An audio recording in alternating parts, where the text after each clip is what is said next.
Hello and welcome to a very long overdue AD catch-up. Now, in the past, we have been out with various angling celebrities or personalities on the bank or in the studio, and we thought it's the perfect time to bring it back. So, today's guest is David Lyons, the creator and founder of Tacking Minds.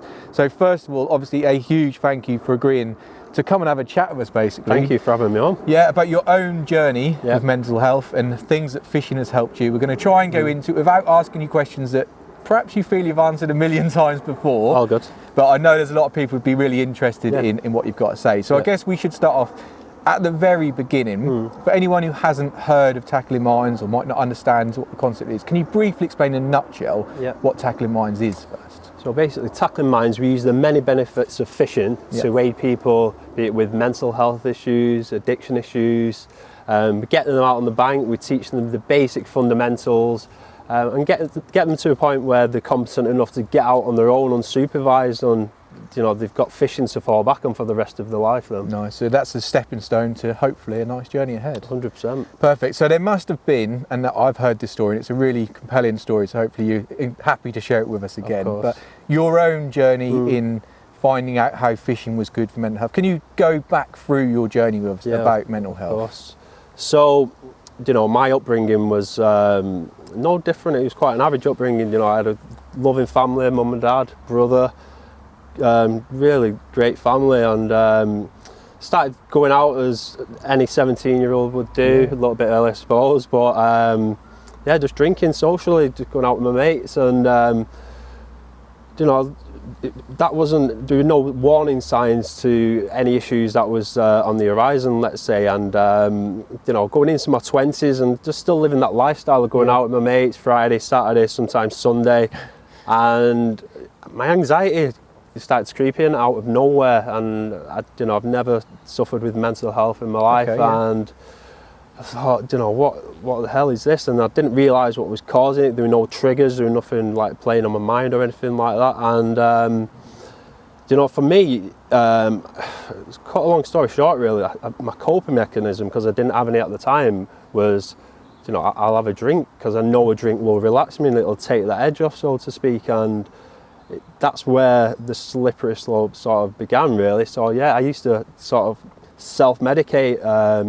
Alcohol was my crutch, so getting up to go to work, and after a weekend out with my friends, it was really difficult. I couldn't get out of the house because my anxiety it literally crippled me. Got that bad? Yeah, really that bad. And so I just used to have a couple of shots, be it vodka, whiskey, whatever it was. Not that I ever enjoyed it, wasn't about the taste. And within half an hour, I was just I was functioning, I was fine. That confidence was back. I was, able to go about my daily business. And unfortunately, as I say, that was the start of the slippery slope, which then, I was drinking more to get me through the day. And then before you know it, I'm drinking every day just to function, just to self-medicate, as I say. And it took, if I look back, it takes a good few years. You don't just become an addict overnight. So it built up over quite some time, and it gradually got worse and worse to the point where I was physically addicted. I was dependent on alcohol and needed it to function. I couldn't tie my shoelaces. I couldn't pour a drink because of what is called delirium tremens, which is abbreviated as DT. So that's basically the shakes. Couldn't do anything, couldn't shower. I was really, really ill. And that, I put myself through that, let's say, and not just myself, unfortunately my family, which is the hard thing to deal with. But that was the start of my mental health and my addiction. So at what point probably did it become apparent that it really was getting a problem? There wasn't a point, you said, that specifically you thought, I need to try and get some help or see if I can do something about it? If you speak to my parents, they probably noticed these warning signs earlier on, which is the typical warning signs of hiding alcohol in the cupboard or empty bottles in the cupboard. And there's a bit of a backstory there. Like, for instance, it's quite a funny story. Let's hear it. So I used to, as I say, because I wouldn't say steal it, I was taking my mum's alcohol and then replacing it later on in the day, or later on in the week when I knew that she would be going out a weekend or whatever with family. And I went to replace a bottle of wine one day that was filled with Vimto, just to obviously cover up. It was rosé. I should have said I was drinking at the time. So I went to replace this bottle, and it was missing. And I'm like, I don't know. I definitely filled this bottle up with Vimto. It was definitely hidden here. And I thought, right, obviously my mum's picked it up. So I phoned my mum and said, you know, have you moved this bottle of wine I'm just about to replace? She's like, you must be joking. Sure, I've just given it to one of my work colleagues as a birthday present at work. I'm like, no. So yeah, that was, I say it's funny, but you know, I've done some stupid things over the past. And was there, I mean, I guess one thing that's always hard is to talk about mental health struggles or anything like that. Did you open up to anyone, or were you fighting it yourself to start with? Yeah, 100%. And I think that's quite common with a lot of people with mental health issues. And you think, you know, you will overcome it. I will get through this on my own. And it's something that I couldn't get through on my own, and it's through being open, through speaking out, that, you know, I needed to seek that help to get back myself on that straight and narrow. Yeah, I think that is one thing that anyone I've spoke to, anything to matter, is that once you have opened up, it becomes a lot easier, you would say, from there. It's you know, it's such a cliche as well. It's, you know, the more you do talk about it, the easier it does get. Easier it becomes, but it's so true. And you know, and we had this conversation earlier, talking about my mental health and other people who've got mental health issues. It's second nature. It's something that it doesn't define me as a person. I know, you know, it doesn't define me. So I mean, if I can show other people that it's easy to talk about, then, you know, hopefully that'll resonate with other people as well. Give them the confidence that you can go out and speak to people. 100%. I think that I've heard your story in probably a lot more detail. Okay. I think you have glossed over it slightly. I can go into detail. You were a real low. I can remember one thing that really stuck in mind when we heard your talk before was you got to a point where you physically couldn't get up, could you? It was that bad. So in 2016 I moved to Australia. Drink was an issue at this point, and I thought by going to Australia it's a bit of a crossroads. I was in a crossroads in my life, and I thought, you know, move to a new country, a fresh start, so to speak, start a new career. And I was totally wrong with my issues, followed me to Australia, which is when the drinking really progressed and got out of hand. And I was in and out of work through not going in because I was too unwell, because of my anxiety, and I was self-medicating on losing work because I wasn't being reliable. I wasn't going in, and so there'd be periods of going on these so-called benders for like literally 3-4 months, dwindling all my money away, not working at the time, and you know, obviously I was out there on my own with no support. So I got myself into situations where I, again, physically dependent, where I needed alcohol to function. The worst I was actually in Australia was a time, and I was hanging around with, which is quite a strange scenario really, hanging around with like the local Aboriginal people. In Australia, the Aboriginals are fans of British because they say we stole their land. But I was taken sort of under their wing for some unbeknown reason, and I used to, which is it's embarrassing really.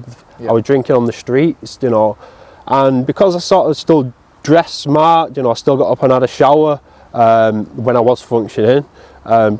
People thought, you know, he's not as... Probably wouldn't realise. Yeah, you wouldn't have actually realised, but I was drinking up to 8 litres of wine at one point a day, and that's not just to get drunk, that's just to get through the day. And so I'd wake up, I remember one morning I woke up and I physically couldn't pour a drink into a glass, or should I say hold a bottle to pour it into my mouth. And I was with somebody who I was knocking around with at the time, and it had to pour the alcohol into a bowl on the floor with a straw. I remember like lay on the floor, I need putting the straw to my mouth so I could get an intake of alcohol, and just as I say, just to be able to walk, to be able to function. And within an hour, I was very unwell, but I could walk, I could, get on with sort of my day-to-day things and get through the day. But it was a vicious cycle. I was in and out of these periods and for months, and then having to self-detox, which a lot of people don't know. Alcohol is one of the most dangerous substances to actually withdraw and detox off. So this is why you need professional advice, or not advice as such.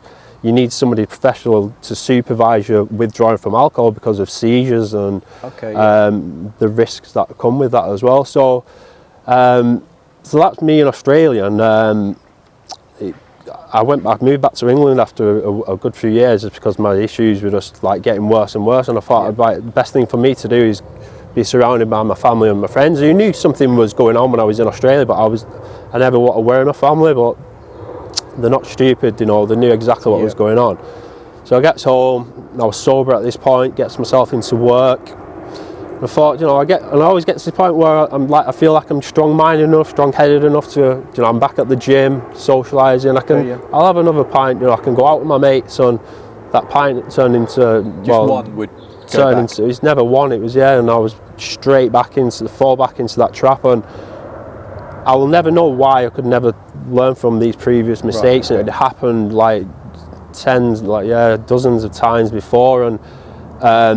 So I'd relapsed when I got back home then, but because I had that support network around me and my family, the professionals, and the first thing the professionals say to you is, whatever you do not stop drinking. Don't stop because it's so dangerous. So that was my first I was referred to my first alcohol detox in Manchester, which is, for anybody who doesn't know, is 2 weeks in an alcohol facility run by the NHS. So you've got the supervision of like medical staff around you, and they give you medication because of the risk of seizures and like how dangerous withdrawing is. So I did 2 weeks in there, and you go to groups, you get involved, and I remember looking around thinking, I sat in a meeting actually, and there was one gentleman and he said, this is like his 12th detox, and I was so judgmental, and I remember thinking to myself, like, what a loser, this guy is in here 12 times, how can you even come in here once to know I'm never again? So I got out of detox, back to the gym, you know, back to being myself again. Literally 3 months later, I'm back to square one. I picked up another drink and started again. But cut a long story short, I've done 4 detoxes today.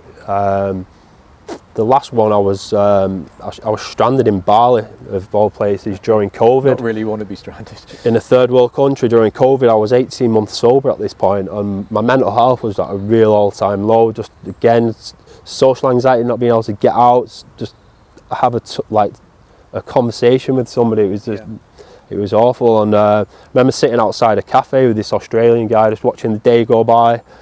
COVID had hit, so there wasn't many tourists there at that point, and I just said, I'm going to pick up a drink, mate. I'm going to go and get myself a drink. And this gentleman said, I'm not standing around while you do that to yourself. Good on him. Full credit to him. And I did. I picked up a drink, which was the worst thing, as I say, in a third world country without the support network around me. COVID had hit. I was stranded. There were no flights leaving. All the tourists had gone home. All the shops had closed. And I'd fallen back into the worst addiction of my life, which was, again, dwindling my money, losing my bank cards, damaging my phone. As I say, no flights literally going out of the country, and I wasn't telling any family, telling any friends at home at that point. And I confided in, she was a friend at the time, Jen, who's now me and Jen are together. She's a mother of my daughter, Lexi. And I confided in Jen and just said, look, this is how bad it's got out here. And she clearly knew to the extent what had gone on, and informed my parents, which was the most sensible thing to do.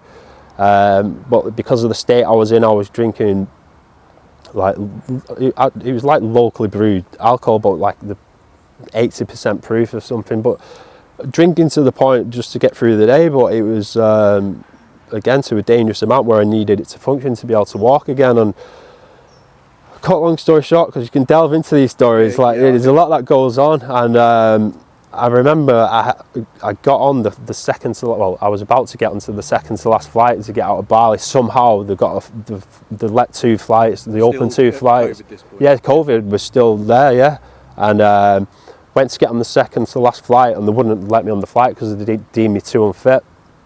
Not because I was intoxicated, because I was physically I couldn't walk, not able, exactly. And so there was one more flight to go, and it was like, if I don't get on this flight, then I think I look back and I say a lot of people have said it to me, and I do really think that if I didn't get on this next flight, I don't think I'd have been coming home alive. That's how serious it was, and you know, I got a bit of support from a few of the locals out there. They didn't understand the extent of my alcoholism, but they supported me, got me to the airport. I got a medical, and I was going through withdrawals at this time, and I had to be manhandled, wheelchaired onto this plane, and manhandled onto my seat. And so I had a stopover, then an 8-hour stopover in Doha, which is an Islamic country, so they don't serve alcohol. And for me, I needed alcohol to be able to function. So again, I'm going into these withdrawal states now. Again, my body, which is a dangerous point for anybody at this point. In this, I guess people around you don't quite know what's happening. No, they don't. I thought that, and I still to this day. What do people actually think? Because to look at me, I look drunk. Yeah, there was still alcohol in my system, but the other way, really. It was exactly. I was going through severe withdrawals, and I remember getting on the flight from Doha to Heathrow, and they served alcohol on that flight. And I said to the cabin crew, I said, if I have a drink on this flight, if you serve me a drink, I'll be able to walk off this flight like nobody's business, and you won't know any different. And because I've been for a medical, they sort of knew my situation, and they did let me drink. So I drank to a point where, you know, I wasn't throwing them down, but to get to that point where I could level myself out to be able to function. And I just remember walking off that flight like it was. And if you'd have saw me then, you'd have probably thought nothing up me whatsoever. And I met my mum then, and my mum's partner at the airport, and just I'd been in Bali for nearly 4 months. It's a long time on your own, isn't it? On my own, drinking hard for 3 months of that time. And so my start of my journey to get back home and get back on a detox, which I can tell you a little bit of a story about that if you. Yeah, definitely. I want to hear all about it. Cool.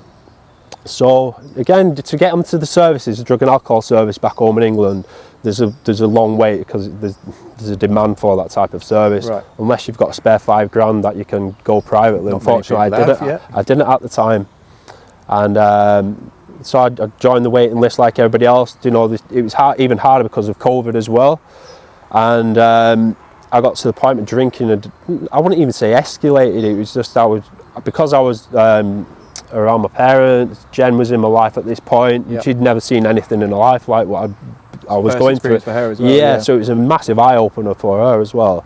And but they were monitoring how much I would drink, which is advised through the medical professionals. And I was drinking and again, it sounds a lot. It's like I was drinking like 40 cans of premium lager a day.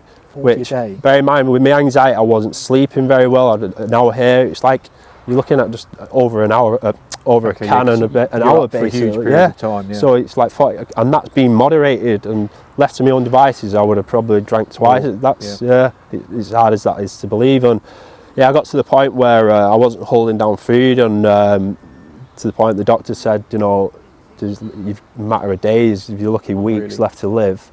Continuing the way I'm doing. And at that point, I was lucky that my dad could support me financially to get me in a detox to get me on the straight and narrow. And 2 weeks, and then my 4th detox on. That was my last detox, which is that like 2.5 years ago. The shock you need when someone says that is that serious. You've got, I think few weeks, or what was the defining one to go? I'm going to get this sorted. I knew I don't. There's nothing enjoyable about being in addiction. I wanted help. I couldn't get the help because it's not there. It's not there to be had. And I hated this life I was living. I knew how dangerous a life I was living on. I was crying out for help. I literally was crying out for help. And at this point, had you had any help? Is it medication help? Or no, because I was on like antidepressants at the time, but once you're drinking as well, you're sort of ruling them out. You keep counteracting each other exactly. But no, I wanted help. I did, and just unfortunately, it wasn't there. Yeah, but sorry, I've just told you. But to your question, was it was regarding? Just remind me regarding the original question was there a defining point where you thought I need to get this completely sorted? Yeah, there's always never like a point where I want to get help, but once you've hit rock bottom, there's no you just want help. But getting sober, and the defining point for me was the accountability of which we'll go on to with Tackling Minds, and my daughter I do have in my life as well now. And there is things that help it. Yeah, the one thing for me in not being through it that I find, you had periods you got sober, let's say, for big periods of time, and you thought it was okay just to have one. Your mental health state in that period, good, bad? How would you describe what made you feel like, okay, I'm in a good enough position that I can try one drink, it snowballed again? Because you went through it quite a few times. But in that time, would you say mental health was good or bad? Or I always suffer with my mental health, and one thing I found out is that it's something that I will have to learn to live with. It's just how you manage that, and obviously alcohol isn't the way to do it. And I think like statistics are out there to say like it takes 3-4 detox for that penny to drop, so to speak. So it's quite normal for people to have a couple of detoxes. And for me, it's not that I wasn't learning from a previous mistake. I didn't have those tools to cope, and through 1, 2, 3, 4 detoxes, you're picking something new up in each time. And it took you learned something new from each of those stages. Perfect. And then we're going to go on to what fishing has played a massive part in helping you and hopefully helping others. So at that point, like you said, you wanted help, you didn't feel like it was around, so I guess that was then the creation of Tackling Minds. And so I was on the straight and narrow, I was sober. Still my mental health was not great, as it's not when you've just just put your body through what I put my body through. And I used to go fishing in my 20s, and that love of fishing never left me. If it's walking by a river or a lake, you're always thinking, well, is it a fish holding spot, or how would you attack this? And I was lucky enough to move across from a really scenic lake called Hollingworth Lake, where I live, in a place called Littleborough. And again, just because of that love for fishing, they've never left me. I just thought, I'm going to have to get myself some gear. So I knew it was like prolific piking water, some like decent piking there, and that was it. I did a bit of research and bought myself some spinning gear, some dead baiting gear, and just fell in love with like the YouTube videos, the Facebook groups, how much information there was to be had out there. Amazing. And that was it. I was out on the bank fishing then on my own in the middle of November. It was freezing, and I remember like saying to somebody, I'm like, because I'd lost that buzz in my life. I'd felt very flat for so long, and I remember saying to one of my counsellors in the past, do you ever get that buzz, that feeling back where you're excited to do something? I was talking to my mate, and I said, I've not had that in years. And I said, through going fishing was the one. It's done something to me that it's better than any medication, on $1,000,000 medication I've tried on being prescribed from my doctors. Different types of talking therapy, and nothing compared to what I was getting through being outside on the bank. And I thought, if this is working for me, it's going to have to work for other people. And it was just a passion in me, just wanted to shout about it, shout from the rooftops, and just help as many people, because I know how much I'd struggled, and if it was helping me, I just wanted to help other people. I guess if you see it from your own perspective, it's helped me massively. Like you said there, you knew how many people it could help, and I guess that was the creation then of Tackling Minds. Yes. So how long ago how long ago has Tackling Minds been going? When did it start? So the idea came around this time now, 2 years ago, so October 2020. If it was taking one other person out, great. If it was taking a few out, brilliant. And it was a learning curve. You soon find out there's a lot of legalities involved. I can imagine that. In terms of insurance, first aid, safeguarding, DBS. It's not a case of just taking a few people out. So I learnt that lesson soon on. But no, I set the Facebook page up, and that just hit the ground running. There was literally within weeks thousands of people following it. I had a phone call from the Angling Trust, which at the time, the governing body, to get in touch with you to say, we like your idea, we'd like to support. I was like, this has got some legs in it, and things just really gained traction. At that point, you didn't know it's the last couple of years of social media has boomed, hasn't it? With Tackling. At that point, you didn't know that it was going to go to that. You just wanted to put something out there to help people. And I'm like the least egotistic person you'll ever meet, and I knew it had something in it, and because of what I'd been through and what it had done for me, I thought if I go about it the right way, however that may be. And that's something that I couldn't predict, and I still can't predict to this day. But I knew it had something in it to be a success, just because of the struggles. And I'm guessing from the initial startup, just you. But how does Tacking Minds look now? Is it a team? Is it more than one? Yeah, and I mean, it wasn't long before I was getting messages from people, how do we support you? How do we support the people getting on board? And some of them people have like become directors of Tackling Minds, the volunteers and the community, and just the friends I've met through, and the network of friends on each other, the relationships I've seen formed amongst other people as well. And that, a lot of people say, what do you get most? Yeah, I love supporting people.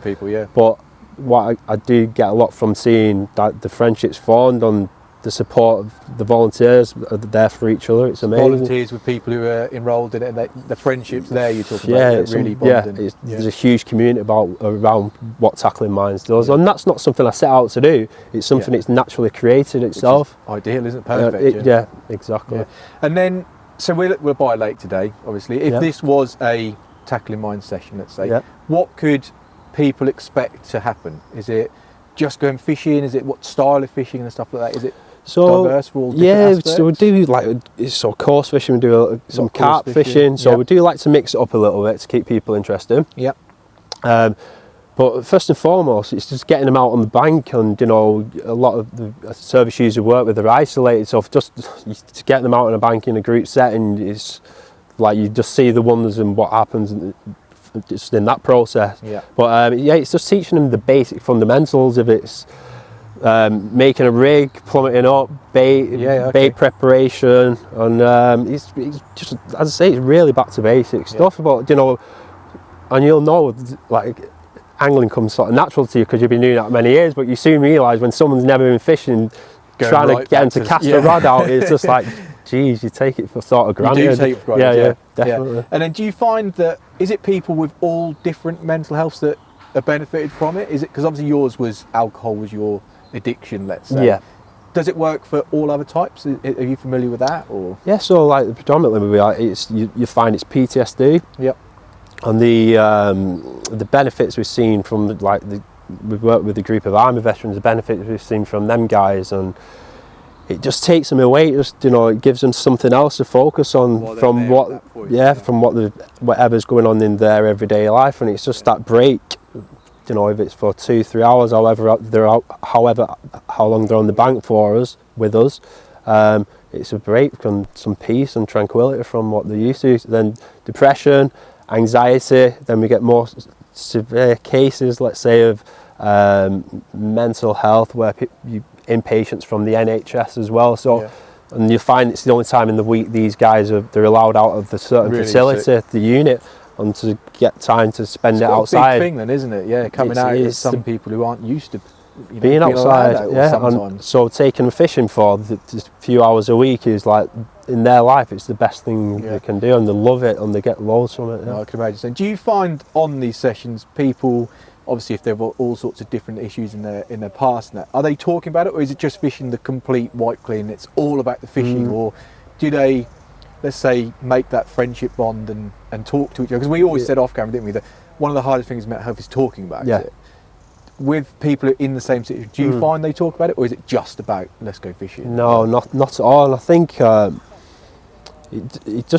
I think having that lived experience of having our own, like especially our volunteers, myself, that lived experience of our own mental health, I think it sort of gives you the upper hand in being able to speak to people who are going through similar struggles themselves. But just fishing itself, and I'm talking about people who've never been through mental health issues, and you'll know this, is you're not concentrating on like talking to each other, it's relaxed, there's no eye contact, which can be uncomfortable for some people.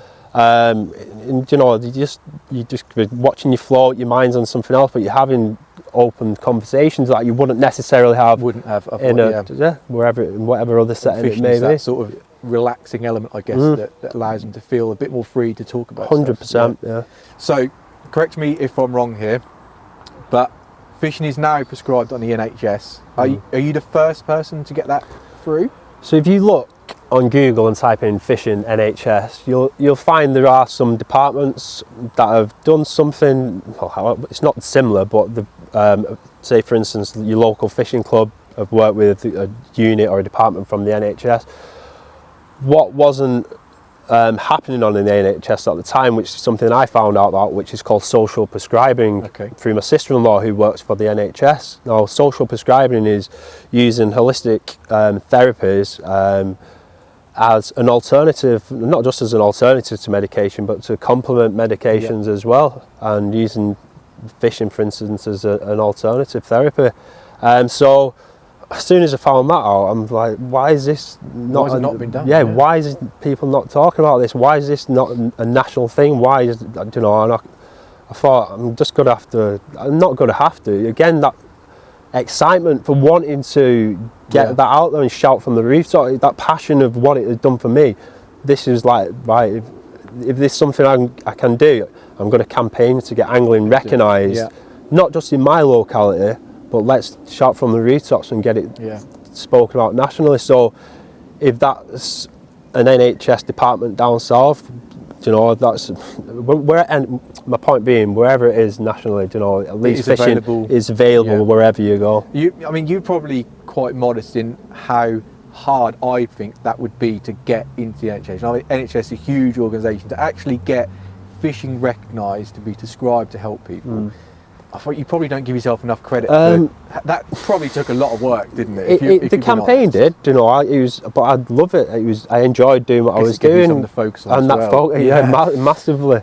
I've just lost my trail of thought there. Sorry, buddy. That's all right. So it was that gave you something to focus on as well. Yeah, no. Oh, right. You were saying about being modest. Being modest, far too modest. Sorry. So. Social prescribing was an NHS. They had a 10-year incentive to roll this out nationally. Again, fishing wasn't known at this point, and they wanted so many hundreds of thousand people to use social prescribing, be it walking groups, art groups, any holistic therapy, as I say, that complemented or was an alternative to medication. So it was just a case of getting fishing recognised for the many benefits that it's got, and just as I say, shouting from the rooftops and speaking to the local media, speaking to the national media, and just using social media, which, you know, it does get a lot of negativity, social media, but not in this light. No, it's actually been very good for that. And so there was other aspects of social prescribing, just not fishing. So it wasn't a brand new concept. Like one you picked up there was walking, let's say. So that has already been in place. We've now actually got fishing in that banner as well. Yeah, fishing had never been socially prescribed. So. As I said, there were some other fishing groups working with NHS, but not on social prescription. It's crazy, sitting here thinking now, why has it taken so long? But I guess it took someone with your journey and to be that focused, that driven to go and do it. And I think you've hit the nail on the head there. And then I guess this is a question that I want to ask, and loads of people: how do you get enrolled on a Tacking Minds day or course? What would you call it?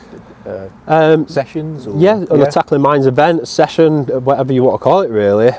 We work with a number of large mental health. I said large, any mental health organisation, and so. For instance, that works with, if you are on their books, you know, they can refer you. So it's a referral process where we'll get a phone call. We've got so many service users. Can you facilitate them on this particular day? The NHS group works slightly different. Again, it could be, like I said earlier, working within units. So it could be the medical health professional from that particular ward, or the one I think people like to hear is the go to your GP. You can literally walk in GP. Tell your GP you've got, if it's mental health issues you're suffering with, isolation, you know, fishing is one of them activities. Your doctor can actually say to you, well, you know, I can give you a prescription of fishing for how many weeks, how many months, and then the GP refers to what is called a link worker. The link worker oversees the social prescribing activities the patients go on.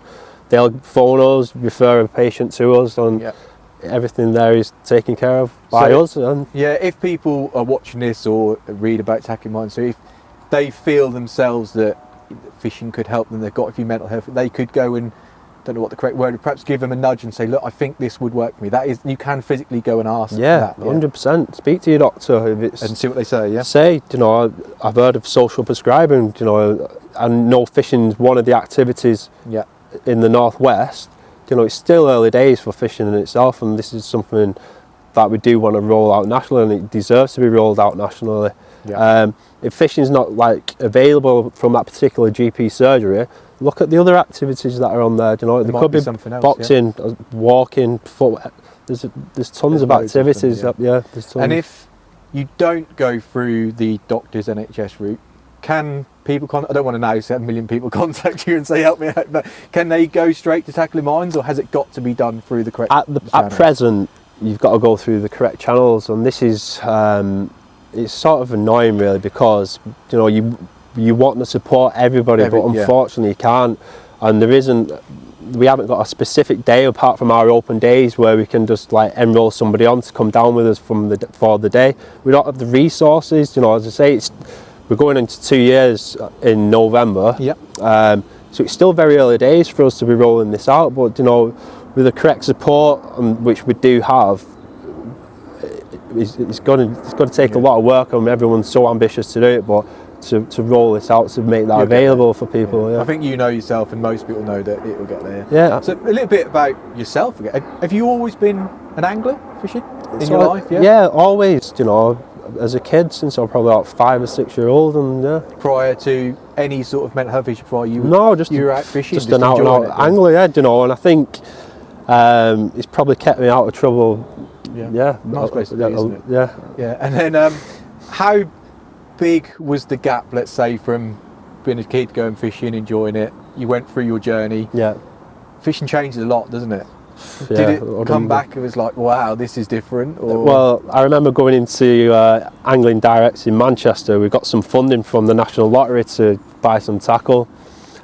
You guys kindly, you know, put some funding up front yourselves to support us. And I remember going in, speaking to Tony and the guys from Manchester, and I couldn't believe or get over how much technology had advanced inside that 20-25 year gap since I've been fishing.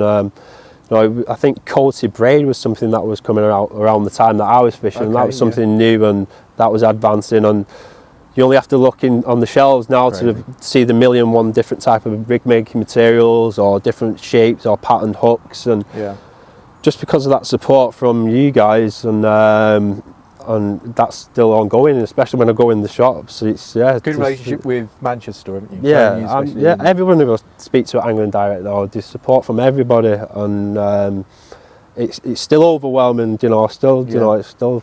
I feel hard to believe. It can be quite. That's why I mentioned it, because I've worked in the industry an awful long while, so I guess I've kind of lived with the progression. It doesn't seem a big jump for me, but somebody thinks I want to go and try fishing, it might help me. They might be a little bit scared of everything that's out there now. But your sessions you can break it right back down to basics, can't you? So someone would learn to go fishing again, and that's what your sessions do basically. Yeah. But I mean, it's like anybody though who's looking at starting fishing. If you want to look at the Facebook groups, type in your local water, even if it's going into Angling Direct, to speak to the guys in there. The help is out there for anybody to start out, isn't it? Yeah, it is. And fishing itself, this is probably a broad question, hard to answer. If you had to say how or why it helped your mental health, could you break it down? Is it the being outdoors, the being away, forgetting about everything? Is that what's helping, do you think? It's that. There's a number of things, but it's giving me something else to focus on. It's that focus element. 100%. Even on and off the bank, the focus is the fishing when you're on the bank. And getting ready off the bank is the preparation and that excitement of it's what you're going to fish for, what rig you're going to use, what bait you're going to use. Yeah. Cool. And without fishing, quite a deep question, do you feel you'd be where you are today? My life, I wouldn't like to think where my life would be, but you know, through starting Tackling Minds and through fishing, you know, my life I'm not just saying this, I'm in the best place I've ever been in my life. You feel like you are now, yeah. By far. Yeah, so fishing really was that thing that... 100%. Without fishing, 100% without fishing, my life wouldn't be what it is now. And, you know, I've got a beautiful 14-month-old daughter, and my partner as well, Jenny. You know, everything's just I remember amazing. you saying that you feel that you owe a lot to them and the support Especially and help as well. Yeah, my parents, because they've been there from the start and seen what I've been through. Yep. Jen, over the last few years, and the support, what a lot of people don't see, what behind the scenes with Tackling Minds. You know, it's when I'm putting 80 hours in a week, we've got a daughter and she's got her own business to run, and she's putting on my mental health and me running my own. I don't like to call it a business, but it has to be structured like a business. But the support she's given me is just phenomenal. Okay. And then, as an angler myself and a coach, and all our AD stores have got multiple coaches in, is there anything that people individually, coach, can do more for you to help? Or would you say take a friend out fishing and stuff like that? What can people do to help other people that are potentially going through a similar journey and not let's say not want to take that step to go to the doctors and talk about it? If some people open up their friends, don't they? So you'd say, for me as a personal coach, if a friend said to me fishing would be a good place to take them there, and that would be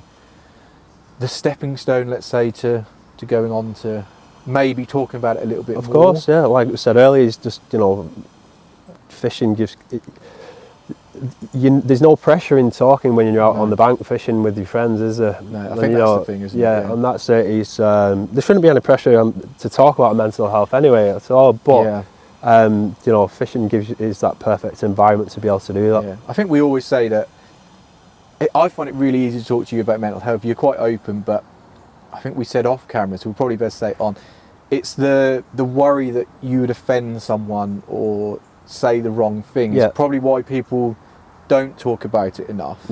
And your side, you don't mind people asking you questions. You don't feel like there's a silly question. And you'd probably encourage people to do that more, to talk more. 100%.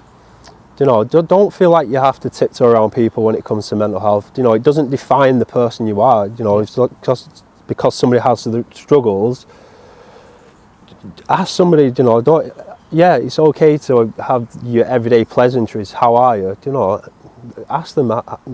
Really, how are you? There's really like a deep how are you? Just don't shy away from it. Now you might find they open up that little bit more. 100%. So anyone wanting to support and help Tackling Minds, so obviously Angling Direct, we've done quite a bit for you today. Today we've done a little check presentation, £6,000 to help you get a new van, which hopefully is going to help these sessions go on and make sure that they go ahead. Anyone else wanting support, what can they do?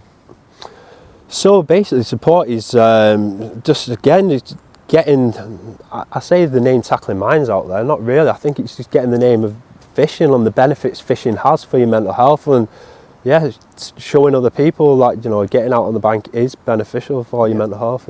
And can they volunteer to help, or we're always looking for volunteers. I mean, even what we've found is some days we'll have more volunteers than service users, but that's not a problem, because what you find, a lot of these people wanting to volunteer because they're struggling with their own mental health. So it's a case of come down and get out and socialise on the bank. It's the volunteers get as much from the sessions as the service users do as well. And would you have to be a qualified coach to come and help, or we have to have a qualified coach to facilitate DBS checks and everything? To facilitate the groups. But no, we've had people with zero experience who, now going away, tying their own rigs and setting up on, a competent angler. And then anything else, who's helped?